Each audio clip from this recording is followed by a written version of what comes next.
அந்த நாலேஜ் உள்ள வரான். ரைட்? என்ன சொல்கிறான் பாருங்க, 1 சாமுவேல் 17வது அதிகாரம் 46வது வசனத்தில், இன்றைய தினம் கர்த்தர் உன்னை என் கையில் ஒப்பு கொடுப்பார். He was so assured. நாளைக்கு இல்லைப்பா, ஒரு 4 மணி நேரம் அல்லது ஒரு 4 நாள் மட்டும் நான் உபவாசம் பண்ணிட்டு வந்துடுறேன். இன்றைய தினம் கர்த்தர் உன்னை என் கையில் ஒப்பு கொடுப்பார். 2வது அவனுடைய நாலேஜ் பாருங்க, நான் உன்னை கொன்று போடுவேன். 3வது உன் தலையை உன்னை விட்டு வாங்கிடுவேன். 4வது உன்னுடைய சேனை இருக்கு பாரு, பெலிஸ்தருடைய பாளையத்தின் பிணங்களை இன்றைய தினம் ஆகாயத்து பறவைகளுக்கும் பூமியின் காட்டு மிருகங்களுக்கும் கொடுப்பேன். என்னால் இதை சகிக்கவே முடியலங்க. இந்த வார்த்தை எனக்குள்ள அக்கினியா இருக்கு. ஒரு ஆட்டு இடையன், நியாயப்பிரமாணத்துக்கு கீழே வாழுகிறவன், ஒரு ஒழுங்கீனமானவன், ஒரு பள்ளிக்கூடத்துக்கு போகாதவன், முழு வேதத்தையும் அறியாதவன், அவன் கையில் முழு வேதமும் இல்லை, அவன் இந்த போடுறாங்க. இன்னும் கவனிங்க, அவன் என்ன சொல்றான் பாருங்கள். அவன் என்ன சொல்கிறான் பாருங்க, எப்பா யார் சேனையெல்லாம் வந்து உங்களை போட்டு ஆகாயத்து பறவைகளுக்காக உங்களை வேக வைக்காது, நான் வர்றேங்கிறாங்க.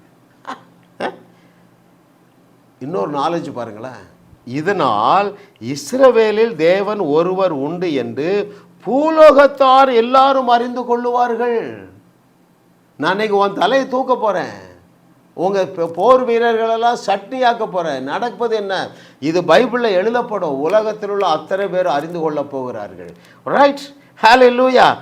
இன்னும் அடுத்து பாருங்க, 6வது அவனுக்கு ஒரு நாலேஜ் இருக்கு. கர்த்தர் பட்டயத்தினாலும் ஈட்டியினாலும் ரட்சிக்கிறவர் அல்ல. 7வது பாருங்க, அவனுக்கு உள்ள நாலேஜ், இந்த பிரச்சனை எனக்கு உள்ளது இல்லப்பா, இந்த யுத்தம் கர்த்தருடையது, அவர் உங்களை எங்க கையில் ஒப்பு. பாப்பா பாருங்கள், இந்த 7 அறிவு அவனுக்கு எப்படி வந்தது தெரியுமா? அங்கே நான் 45வது வசனத்தில் நான் வாசிக்கிறேன். கடைசியில் 1 சாமுவேல் 17:45 கடைசியில், கர்த்தரின் நாமத்தினாலே உன்னிடத்திலே வருகிறேன். அந்த நாமத்தில் உள்ள அந்த சூப்பர் நேச்சுரல் பவரை குறித்த அறிவு இருந்ததுங்க. நான் உங்கள்கிட்ட என்ன சொல்கிறேன்னா, அந்த ஆண்டவராகிய இயேசு கிறிஸ்துவுடைய நாமத்தில் இருக்கிற இயற்கைக்கு அப்பாற்பட்ட வல்லமையை குறித்து அந்த அறிவை நீங்கள் அறிந்து கொள்ள ஒரு பொறுப்பாக இருங்கிறேன். ஹல்லேலூயா. thank you Lord for your goodness. You have already got it. அந்த தேவன் இயேசுவையே உனக்கு தேவ பலனாக்கி விட்டார். இது ஒரு நாலேஜ் பாருங்களேன். எது? 1 கொரிந்தியர் 1:24 படி தேவன் தன்னுடைய அனந்த ஞானத்தின்படி தேவன் இயேசுவையே எனக்கு strength ஆக்கிட்டாருப்பா. You are not going to receive the divine strength. God made Jesus your divine strength. நீங்கள் ஏற்கனவே பெற்றுக்கொண்டிருக்கிறீர்கள். You have already got the divine strength. நீங்கள் ஏற்கனவே அதை பெற்றுக்கொண்டு இருக்கிறீர்கள். இப்படி நீங்கள் சத்தியத்தை அறிந்து கொள்ளுவீர்கள் என்றால் கோலியாத்தை கண்டாலும் பயப்பட மாட்டீங்க, அவனை சட்னி ஆக்கிடுவீங்க. வேற யாரு? கொரோனாவை கண்டாலும் பயப்பட மாட்டீங்க, கேன்சரை கண்டாலும் பயப்பட மாட்டீங்க. ஒருத்தன் வந்து உங்களுக்கு ஃபோன் பண்ணுறான், பிரதர் எனக்கு ஜெபம் பண்ணுங்க. என்ன சிஸ்டர் சொல்லுங்க. எனக்கு கடன் இருக்குது. எத்தனை கோடி கடன் இருக்குது? 10 கோடி. பயப்படவே மாட்டீங்க. ஒரு காரியத்தை நான் உங்களுக்கு சொல்லி முடிக்கிறேன் பாருங்கள்.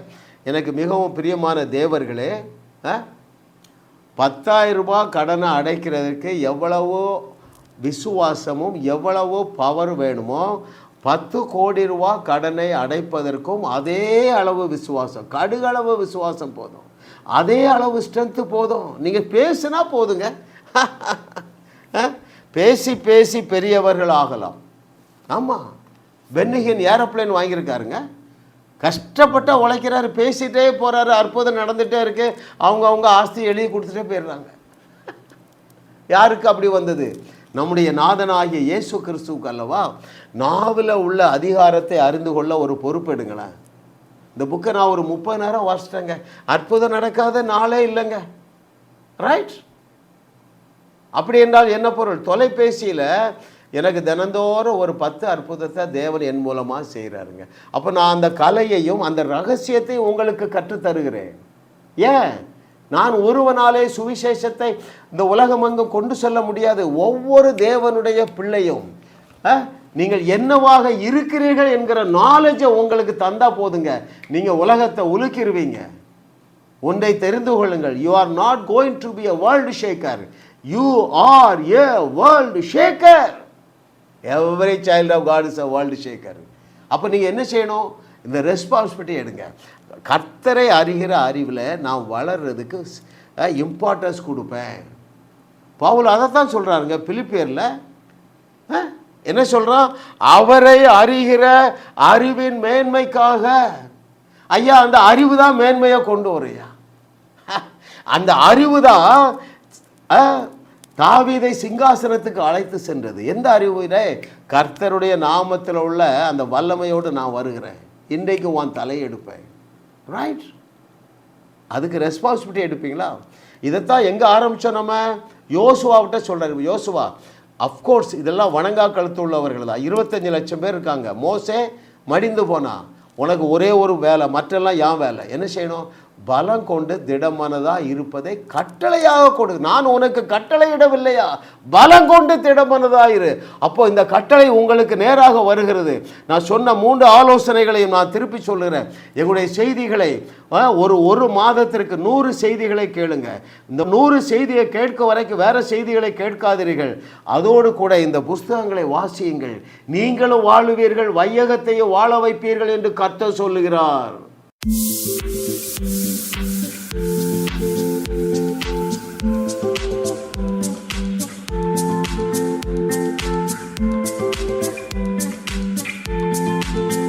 ஜாஸ் மினிஸ்ட்ரீஸ் யூடியூப் சேனலில் தொடர்ந்து செய்திகளை கேளுங்கள், சப்ஸ்கிரைப் செய்யுங்கள், வீடியோக்களை லைக் செய்து பலரோடும் பகிர்ந்து கொள்ளுங்கள்.